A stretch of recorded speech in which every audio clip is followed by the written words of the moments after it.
माझं नाव आहे संजय नागनाथ राजुळे। मागच्या 2013 पासून समाजामधले सामाजिक काम करणारे जे लोक आहेत यांना एक कौतुकाची थाप मिळावी म्हणून आपण दरवर्षी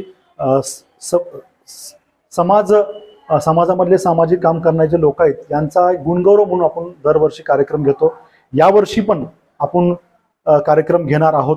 हा कार्यक्रम 10 तारखेला भालचंद्र ब्लड बँक मध्ये 11 वाजता होणार आहे। या कार्यक्रमामध्ये जे कर्तबगार महिला आहेत आणि जे कर्तबगार पुरुष आहेत यांचा आम्ही गुणगौरव सोहळा करणार आहोत। या कार्यक्रमाला महाराष्ट्र राज्याचे क्रीडा मंत्री संजयजी बनसोडे साहेब असणार आहेत।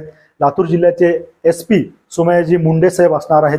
त्यासोबतच आपले लातूरचे लोकप्रिय डॉक्टर विठ्ठलजी लहाने सर राहणार आहेत। त्यासोबत लातूरचे सर्व माझे मित्र परिवार या कार्यक्रमाला उपस्थित राहणार आहेत। माझी सर्वांना विनंती आहे लातूरकरांना की या कार्यक्रमाला आपण उपस्थित राहून या कार्यक्रमाची शोभा